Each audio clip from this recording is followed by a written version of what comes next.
자, 우리 기도하는 마음으로 한번 따라하겠습니다. 하나님이 주신 복을 끝까지 누리게 하시고 올바로 사용하는 자가 되게 하소서. 아멘. 4월의 마지막 날 하나님 앞에 올려드리며 또 5월달을 주실 것을 우리가 기대합니다. 5월에도 말씀과 기도로 승리할 수 있기를 주의 이름으로 축복합니다. 우리 서로 한번 인사할까요? 5월에도 승리합시다. 네, 5월에도 우리 말씀과 기도로 승리하면 좋겠어요. 성경을 자세히 보면 하나님께서 주신 복을 유지하는 사람이 있고 받은 복을 빼앗기는 사람이 있습니다. 누가 그렇습니까? 한 가지 예를 들어보면 다윗은 하나님이 주신 복을 죽을 때까지 누린 사람이었다. 이것을 우리는 성경을 통해서 보게 됩니다. 반면에 그의 아들이었던 솔로몬은 누구보다도 많은 축복을 받았지만 그 축복을 마지막 인생길에서 잃어버리고 말았다라는 것입니다. 그 근본적인 이유는 무엇일까요? 그 근본적인 이유는 멀리 있는 게 아닙니다. 내 마음의 중심에 있었다는 겁니다. 환경이 있던 것이 아니고 바로 내 마음 중심이 다윗과 솔로몬과는 달랐다라는 겁니다. 다윗은 처음부터 끝까지 하나님을 의지하고 말씀에 순종하면서 하나님 중심의 삶을 살았어요. 그러나 솔로몬은 처음에는 하나님의 중심을 따라 살았지만 나중에는 사람 중심을 따라 살았어요. 먼저는 자기 자신의 지혜와 능력을 지나치게 신뢰했습니다. 너무나도 지혜롭다 보니까 그 지혜를 하나님 말씀보다 더 신뢰했다라는 겁니다. 특히 이방 여인들을 사랑해서 그들의 말을 듣고 우상 숭배를 하게 되었습니다. 그래서 하나님께서 주신 평온했던 삶이 인생의 말년에 대적이 끊이지 않는 그런 고통스러운 삶을 살게 됐습니다. 사람을 의지했더니 사람 말을 들었더니 사람 때문에 고통당하더라 하는 것이 이 솔로몬이 우리에게 준 교훈이에요. 또한 이것은 하나님의 경고였습니다. 솔로몬에게 대적이 많아졌다는 것은 그의 죄도 많아졌다는 것을 말하고 있는 거예요. 이같이 솔로몬의 인생은요, 우리 성도들에게 매우 중요한 삶의 교훈을 주고 있어요. 다시 그 교훈을 몇 가지로 살펴보려고 합니다. 첫 번째는 사람을 의지하면 사람 때문에 고통받는 삶을 살게 된다. 우리가 살아가면서 겪는 고통 중에서 가장 큰 고통 중에 하나가 사람들에게 시달리고 고통당하는 거예요. 여긴 두 가지 하나님의 섭리가 있습니다. 하나는요, 믿음의 사람을 성숙시키기 위해서 사람에게 고통당하게 하나님이 하세요. 요거는 좋은 겁니다. 다른 하나는 죄로 인해서 하나님의 징계의 수단으로 사람이 고통을 주는 경우가 있어요. 오늘 본문에서 솔로몬이 사람에게 고통을 당하는 것은 하나님의 징계였습니다. 그러나 이런 징계조차도 하나님은 솔로몬이 하나님께로 다시 돌아오려고 하는 하나님의 마지막 사인이었다, 경고의 메시지였다라는 겁니다. 그러므로 우리가 인생을 살아가면서 사람들에게 고통을 당할 때 우리는 좀 더 그것을 영적인 시각으로 볼 수 있어야 될 줄 믿습니다. 오늘 본문은요, 솔로몬의 말년에 가장 큰 위협과 고통을 주었던 여로보암이라는 사람의 이야기가 나오고요. 그 다음에 솔로몬의 죽음, 마지막이 기록되어 있어요. 여로보암은요, 솔로몬이 죽은 후에 이스라엘이 남쪽 유다와 북쪽 이스라엘로 갈라지는데 북쪽 이스라엘의 초대 왕이 된 사람이에요. 자, 오늘 본문 26절을 보면 여로보암에 대해서 소개하고 있어요. 근데 그 여로보암이 솔로몬의 대적이 되었다라고 말하고 있습니다. 26절에 솔로몬의 신하 느밧의 아들 여로보암이 또한 손을 들어 왕을 대적하였으니 그는 에브라임 족속인 스레데 사람이요 그의 어머니의 이름은 스루아인이 과부더라. 그런데요, 이 여로보암이 처음부터 솔로몬의 대적자가 된 게 아니에요. 처음에는 솔로몬을 아주 열심히 돕는 사람이었다. 28절에 보면요. 여로보암은 솔로몬의 인정을 받아서 요셉 족속의 일을 감독하는 감독관으로 임명받을 정도로 그런 큰 용사였고 도지르는 사람이었고 솔로몬에게 도움이 되는 사람이었다. 근데 솔로몬에게 도움이 되었던 사람이 이제는 솔로몬을 대적하는 사람이 되었다는 겁니다. 왜 이런 일이 발생했을까요? 이것은 솔로몬의 죄와 무관하지 않다라는 겁니다. 우리는 때때로 어떤 사람이 나를 괴롭힐 때 그 사람을 바라보면서 우리는 하나님의 섭리를 생각해 볼 필요가 있다라는 겁니다. 내가 전혀 잘못하지 않았는데도 누군가가 나를 괴롭힌다면 내가 아직도 성숙해야 될 그런 성품이 필요하구나라고 생각하고, 내가 잘못한 것이 스스로 깨달아지면 하나님이 나로 하여금 회개하라고 하시는구나 라고 생각하면 모든 것이 도움이 될 줄 믿습니다. 29절에 보면 어느 날 여로보암이 예루살렘으로 나갈 때 한 선지자를 만나게 돼요. 그 선지자는 아히야 선지자라고 소개하고 있는데 그날따라 이 아히야 선지자가 새 옷을 입었어요. 일부러 입은 것이죠. 새 옷을 입고 이 여로보암을 만나요. 여로보암과 함께 들에 있을 때 이 아히야가 갑자기 자기의 새 옷을 벗어서 막 찢습니다. 근데 12조각으로 찢어요. 그리고는 이 여로보암에게 10조각을 선택하라고 하는 거예요. 그리고는 이제 그것이 무슨 뜻인가? 하나님의 말씀을 전하는 거죠. 하나님의 예언의 말씀을 전하는 거예요. 그 말씀의 내용은 이제 31절부터 39절까지 나오는데요. 솔로몬의 타락과 우상 숭배로 인해서 이 이스라엘 나라를 빼앗아서 10지파를 여로보암에게 주겠다고 하는 것이 하나님의 말씀이었어요. 그리고 여로보암이 하나님 말씀대로 순종하고 다윗의 길로 가면 너의 인생도, 너의 자녀들의 인생도 하나님께서 다윗처럼 축복해 주겠다는 겁니다. 이렇게 각자 하나님이 주신 삶의 계획이 있고 삶의 섭리가 있는 것을 보게 돼요. 자, 그때부터 여로보암은요, 이 선지자의 말을 듣고 솔로몬을 대적하는 일을 하기 시작한 거예요. 그래서 40절에 보면 솔로몬은 이 여로보암이 왜 나를 잘 섬기다가 대적하는지를 깨닫지는 못해요. 그래서 무조건 이 여로보암을 죽이려고 합니다. 그러자 여로보암이 어떻게 해요? 애굽으로 도망가요. 그래서 솔로몬이 죽을 때까지 애굽에 있다가 다시 돌아오게 됩니다. 왜 이런 일이 발생했을까요? 여로보암이 처음부터 악한 사람이었을까요? 솔로몬이 사람을 잘못 선택한 것일까요? 겉으로 보면 그렇게 생각할 수 있습니다. 솔로몬이 그렇게 생각한 것 같아요. 그러나 근본적인 이유는 솔로몬이 하나님께 범죄했기 때문입니다. 내 삶에 문제가 생겼을 때 하나님과 나와의 관계를 한번 점검해 봐야 되는데 솔로몬은 하나님과의 관계를 전혀 고려하지 않고 나를 괴롭히는 그 사람을 죽이려고만 하고 있다는 것이죠. 자, 그 이유가 나오죠. 33절을 같이 읽습니다. 시작. 이는 그들이 나를 버리고 시돈 사람의 여신 아스다롯과 모압의 신 그모스와 암몬 자손의 신 밀곰을 경배하며 그의 아버지 다윗이 행함같이 아니하여 내 길로 행하지 아니하며 나 보기에 정직한 일과 내 법도와 내 율례를 행하지 아니함이니이다.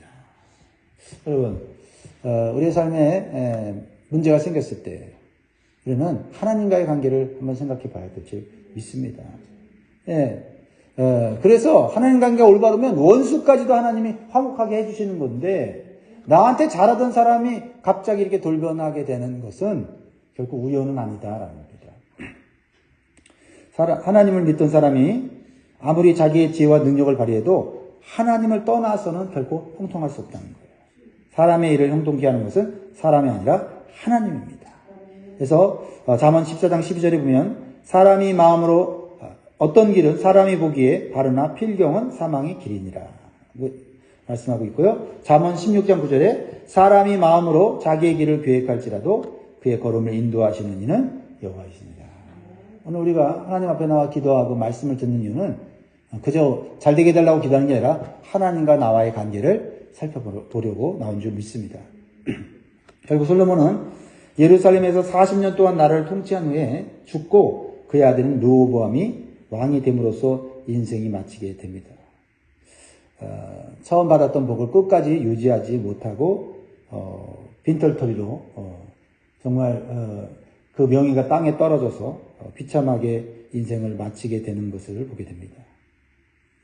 자, 우리가 처음 받은 복을 끝까지 누리고 솔로몬처럼 인생을 마치지 않기 위해서 어떻게 되는가? 몇 가지의 교훈을 우리의 삶에 적용하면 좋겠는데요. 첫 번째로는 처음 가졌던 신앙과 삶이 변질되지 말아야 됩니다. 그래서 오늘 우리의 기도는 하나님, 내 신앙과 삶이 변질되지 않게 해주세요. 이 기도가 필요하죠. 복 주세요, 복 주세요. 이것만 기도할 게 아니에요. 복 받아서 믿음 변질되고 하나님 떠나면 그건 복이 아니죠. 하나님, 어떤 복을 받든지 내 신앙과 삶이 변질되지 않게 해주세요. 솔로몬의 시작은 아주 좋았죠. 네. 다윗이라는 훌륭한 아버지를 두었습니다. 아버지로부터 좋은 신앙 교육도 받았어요. 아버지가 죽기 전에 또한 하나님 말씀의 그 원리들을, 축복의 원리들을 가르쳐 주었어요. 그래서 그 축복의 원리, 신앙의 원리대로 왕이 되었을 때 그는 잘했습니다. 그리고 하나님께서 주신 비전인 성경 건축도 정말 성실하게 잘 감당해서 하나님의 영광이 구름같이 임하는 놀라운 축복도 받았고, 또 솔로몬의 삶이 점점 형통하여서 명성도 높아지고, 특별히 하나님 주신 지혜로 하나님을 높이는 일들을 많이 했습니다. 그러나 나중에는 그 누구보다도 타락한 왕이 되었다는 것은 참으로 안타까운 일이 아닐 수 없습니다. 이처럼 좋은 시작만으로는 우리의 인생이 행복해질 수는 없다라는 겁니다. 우리 인생은 짧은 것 같지만 또 비교적 깁니다. 마라톤 것 같아요. 단거리 경주가 아닙니다. 많은 사람들이 다이어트에 왜 성공하지 못하죠? 처음에는 의욕과 열정을 가지고 열심히 다이어트를 합니다. 목표가 분명하죠. 근데 어느 정도 목표에 다다르고 다이어트에 성공을 했다고 생각했을 때 그때부터 나태해지고, 이제 잘 관리할 수 있는 능력과 실력이 생겼다고 자만하면서 아무거나 막 먹기 시작하면 다시 옛날로 돌아가는데 옛날보다 더 건강이 나빠지는 경우가 많습니다. 그러니까 끊임없이 다이어트 프로그램과 훈련들이 나오는 이유가 안 되니까 또 새로운 프로그램과 훈련에 또 참가하는 거예요. 그러니까 다이어트 비디오를 만들고 교육하는 사람은 맨날 돈만 버는 거예요. 그 사람들만 좋은 거죠. 그렇습니다. 순간적으로 반짝 자라는 것보다 끝까지 변함없이 자라는 것이 진짜 중요합니다. 여러분의 신앙과 삶이 하나님 앞에서 변질되지 않기를 주의 이름으로 축복합니다. 그런 의미에서 두 번째 주신 교훈은 참된 신앙과 지혜는 고난의 연단을 통해서 순결해지고 성숙해진다라는 겁니다. 고난의 연단이 필요해요. 솔로몬은요, 어려서부터 고난 없는 좋은 환경에서 자랐어요. 왕실에서 최고의 학문과 지식을 교육받았습니다. 아버지 다윗이 신실한 믿음의 사람이었기 때문에 신앙의 교육도 잘 받았다고 볼 수가 있습니다. 그리고 그 누구보다도 뛰어난 하나님의 지혜를 받았어요. 성경 지혜서인 잠언이 누가 지은 거예요? 솔로몬이 지은 거죠. 그 잠언을 보면 얼마나 많은 인생의 지혜가 담겨져 있는지 몰라요. 매일 한 장씩 읽으면 좋은 보약을 먹는 것 같이 그 잠언이 좋다고 하지 않습니까? 그렇게 지혜롭고 신앙이 좋았던 사람이 어떻게 하나님을 버리고 도덕적 타락과 우상숭배에 빠져서 그토록 무섭게 타락할 수 있습니까? 그럴 수 있다라는 거예요.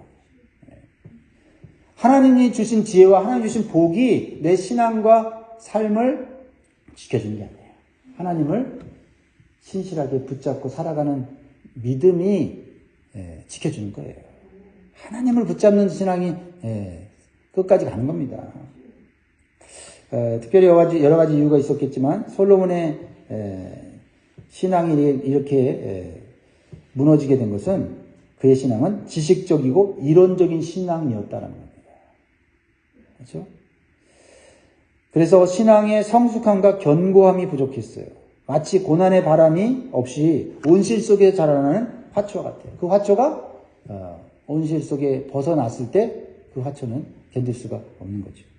그래서 솔로몬은 그가 크게 성공해서 타락한 세상의 문화와 쾌락을 맞닥뜨렸을 때, 그런 것들을 경험하기 시작했을 때 그의 신앙은 쉽게 무너지고 말았어요. 오히려 하나님께 주신 지혜를 사용해서 죄악과 쾌락을 누리는데 몰두하게 된 것을 보게 돼요. 이렇게 이론적이고 지식적인 신앙은 오래가지 못하고 변질될 수 있어요. 뭐 솔로몬이 고난을 당했다 하더라도 왕궁 안에서 당한 거, 그죠? 왕궁 안에서 당한 고난이 다윗과는 비교할 수 없죠. 다윗이 당한 고난은 왕궁 밖에서 정말 인생의 엄청난 시련과 고통을 당했습니다. 그래서 다윗은 솔로몬처럼 지식적으로 학문적으로 많이 배우지 못했지만요, 그가 가진 신앙과 지혜는요, 고난받는 삶으로부터 연단을 받아서 성숙한 신앙이 생겼고, 그 성숙한 신앙 속에서 영적 지혜가 생겼기 때문에 그의 수명이 오래가게 된 거예요. 어쩔 수 없는 것 같아요. 그렇죠? 너무나 좋은 환경에서 자라난 아이들은 심성이 약할 수가 있어요. 그래서 어떤 지혜로운 재벌들은 이제 성인이 될 때까지 모든 경제적인 거나 모든 그 자녀의 어떤 삶을 고난 가운데 몰아넣는다고 하잖아요. 그 부모가 가진 재산을 물려줬을 때 그 재산 때문에 망할 수 있기 때문에 험난한 이 세상을 살아가기 위해서는 훈련을 받아야 된다. 연단을 받아야 된다는 걸 아는 거지요. 다윗은 정말 말로 다 할 수 없는 사람으로부터 고통을 당했죠. 다윗이 당한 이 고통은 하나님이 그의 성품과 인격을 성숙시키고, 그리고 어떠한 시련이 와도 믿음이 흔들리지 않을 그런 훈련을 시키시고 왕이 되게 하셨는데, 솔로몬은 너무나 좋은 환경에서 왕이 되고 모든 것을 다 한꺼번에 누리다 보니까 하나님을 향한 마음과 하나님을 향한 그 순수한 마음이 처음엔 좋았지만, 세상의 물결이, 세상의 문화와 그런 타락한 우상숭배가 들어왔을 때 그는 너무너무 그게 좋은 거예요. 그래갖고 넘어지고 말았습니다. 우리에게 큰 교훈을 주고 있다고 생각합니다. 우리의 인생이 아무런 문제 없이 평온한 것이 항상 좋은 것은 아니에요. 우리에게 주어지는 문제와 고난을 통해서 마음이 가난해지고 하나님만을 의지하는 법을 배우게 됩니다. 그리고 신앙이 성숙해질 때 영적인 지혜가 생기고 우리의 신앙과 삶이 견고해지는 것이죠. 어차피 우리의 삶에는 고난과 문제들이 오게 돼 있어요. 시련이 오게 돼 있어요. 그것을 하나님을 의지하는 기회로 삼고 내 자신을 잘 살펴서 교만하지 않고 겸손한 삶으로, 성품으로 나아가는 기회로 삼아야 될 줄 믿습니다. 그러면 우리에게 주시는 복은 다 우리가 누리게 되고 그 복을 끝까지 가지고 갈 수가 있는 것이고, 무엇보다도 영적인 복을 통해서 우리는 하나님 앞에 갈 수 있게 된다라는 겁니다. 결국 솔로몬도요, 인생의 말년에 교만과 불순종의 죄로 인해서 많은 이런 고난과 시련을 겪은 후에 죽기 바로 전에, 얼마 전인지 모르겠지만 다시 신앙을 되찾게 돼요. 그러니까 인생을 허비하다가 모든 것 다 이제 잃어버리고 난 다음에 하나님께 돌아오거든요. 성경은 그의 말년 중에 이 죽기 전의 말년은 기록이 잘 나와 있잖아요. 하지만 하나님 앞에 타락한 자신의 삶을 살펴보고 회개하면서 죽기 전에 쓴 성경이 전도서예요. 전도서.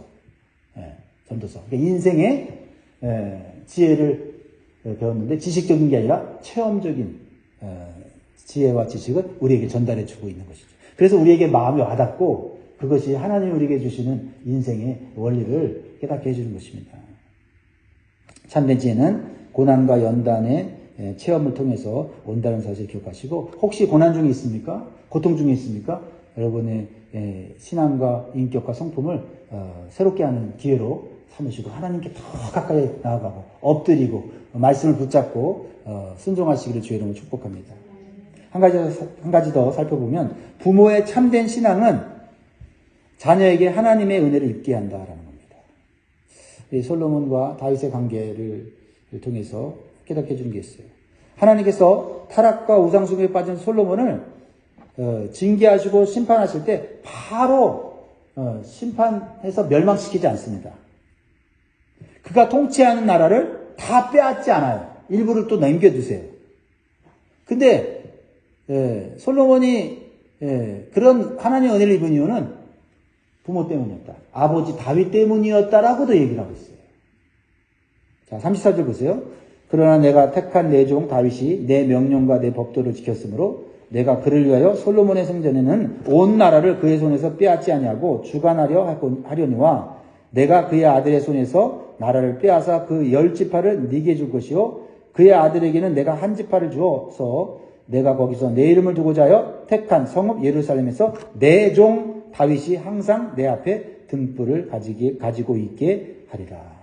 그러니까 이 솔로몬에게 다 뺏지 않고 한 지파만을 주어서 그래도 다윗에게 언약했던 하나님의 그 축복을 그 자손에게 이어가게 하시겠다. 왜요? 다윗이 평생 온전한 마음으로 하나님을 섬겼기 때문에 하나님께서 주신 약속을 비록 그 자식이 죄를 짓고 타락했지만 그 자식을 멸망시키지 않고 하나님의 은혜를 베풀어 주신다는 거죠. 이건 진짜 놀라운 영적인 원리입니다. 우리 부모들에게 주시는 하나님의 놀라운 교훈이에요. 마음에 새기시기 바랍니다. 아버지 다윗의 신실한 신앙 때문에 아들 솔로몬은 심판 중에도 은혜를 입었어요. 그러나 솔로몬의 타락으로 인해서 솔로몬의 아들인 르호보암 시대에 나라가 남북으로 분단되는 심판을 피할 수는 없었습니다. 징계는 있었지만 징계 중에도 은혜를 입었다라는 것입니다. 이러한 사실은 혹시 우리의 자녀가 그들의 죄 때문에 하나님의 징계를 받는 중에도 부모의 신앙과 헌신 때문에 하나님께서 은혜를 베풀어 주신다는 거예요. 그래서 우리가 나 이제 신앙생활 잘할 수 있어. 나 잘하고 있어. 이 정도면 내가 그냥 이 정도 대충 하면 되지. 나는 이제 하나님과의 관계는 이제는 문제 없어. 라고 우리는 그냥 그 자리에 머물러 있으면 안 돼요. 우리의 신앙은 자라나야 되고 우리의 믿음은 더욱더 강해져야 되고 또 하나님께 주신 은혜를 우리는 생각하면서 더욱더 헌신하려고 노력할 때 우리에게만 은혜가 임하는 것이 아니라 우리를 통하여 우리의 자녀들이 복을 받는다. 또 혹시 잘못했을지라도 하나님이 은혜를 베풀어 기회를 주신다. 여러분 마음에 새기시 바랍니다. 그러므로 오늘 이 아침에 힘든 가운데 피곤한 가운데 주 앞에 나와서 엎드린 여러분들 결코 헛되지 않은 기도의 자리고 또한 섬김의 자리인 줄 믿으시기 바랍니다. 하나님은 반드시 심은 대로 거두게 하시는 줄 믿습니다. 사랑하는 성도 여러분, 하나님께서 주시는 복을 계속해서 풍성하게 누리는 성도가 되시기를 주의 이름으로 축복합니다. 그러기 위해서는 하나님 중심의 삶이 무엇인지를 다윗을 통해서 또한 솔로몬을 통해서 우리가 깨닫고 우리의 삶에 적용할 수 있기를 주의 이름으로 축복합니다. 기도하겠습니다.